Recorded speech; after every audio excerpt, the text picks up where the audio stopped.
Então, pessoal, dando continuidade ao estudo da Antiguidade Oriental, nós podemos observar o surgimento das grandes civilizações, depois do período pré-histórico.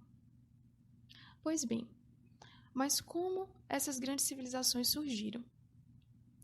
Foi visto que tanto a Revolução Neolítica quanto a Revolução Urbana possibilitaram o fim do chamado coletivismo primitivo. O que aconteceu então? Bem, especialmente nas áreas onde a agricultura era empregada de maneira intensiva, houve a formação de cidades, e essas cidades resultaram na formação das primeiras grandes civilizações da humanidade.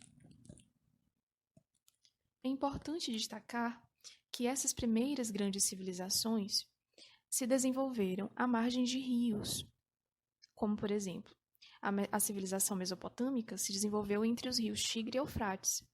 A civilização egípcia se desenvolveu às margens do rio Nilo. A indiana se desenvolveu à margem do rio Hindu. A chinesa à margem do rio Amarelo, entre outras. Entre as civilizações citadas, é necessário que nós destaquemos o Egito e a Mesopotâmia, por elas terem características comuns.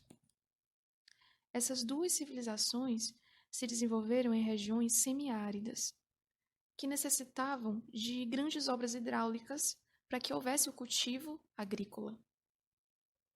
Então, nessas duas civilizações, houve a necessidade que o Estado assumisse um papel de organizador da produção da comunidade. É por isso que, tanto no Egito quanto na Mesopotâmia, o Estado era despótico. No Egito, nós temos a figura do faraó, que era a personificação do Estado, e na Mesopotâmia nós tínhamos a figura do imperador. Então, esse Estado despótico controlava a produção da comunidade, de maneira que os excedentes daquilo que era produzido pertencia ao Estado, que, em contrapartida, efetuava serviços, como a construção de diques, construção de canais, de irrigação, porque, como já foi dito, essas civilizações se localizavam em regiões semiáridas, regiões secas, que precisavam dessas obras para que pudessem ser mantidas, para que o seu crescimento pudesse ocorrer, para que o sustento da população ali inserida pudesse ocorrer. Dessa maneira, então, o Estado se apropriava dos excedentes que eram produzidos e, em troca, oferecia, realizava obras públicas, serviços administrativos. A esse modo de produção, a esse modo de organização econômico da produção, da subsistência social, nós denominamos de modo de produção asiático ou sistema de servidão coletiva. Então, no modo de produção asiático, todas as terras pertencem ao Estado. Elas apenas são utilizadas pela comunidade, que possui o direito de consumir aquilo que produz. Todavia, possui a obrigação, o dever de entregar o excedente do que produz para os governantes.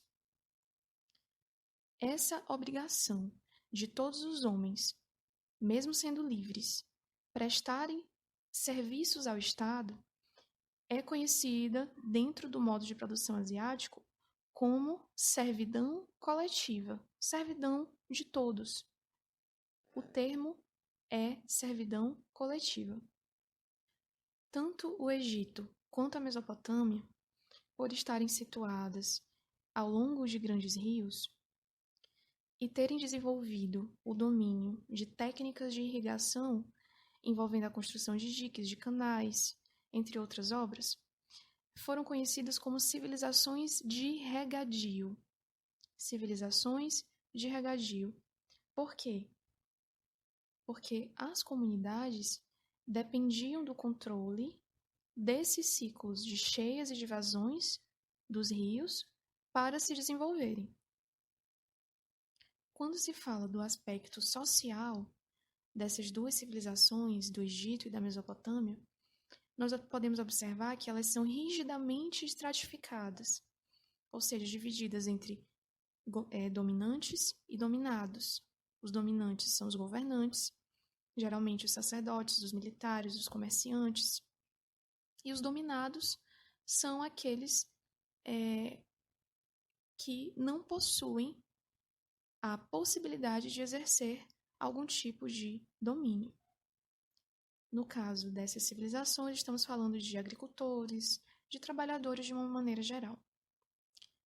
Por fim, é necessário destacar que tanto a Mesopotâmia quanto o Egito se organizaram politicamente sob a forma de teocracias, ou seja, o soberano ele detém o poder tanto político quanto religioso. No caso do Egito, estamos falando da figura do faraó, e no caso da Mesopotâmia, da figura do imperador.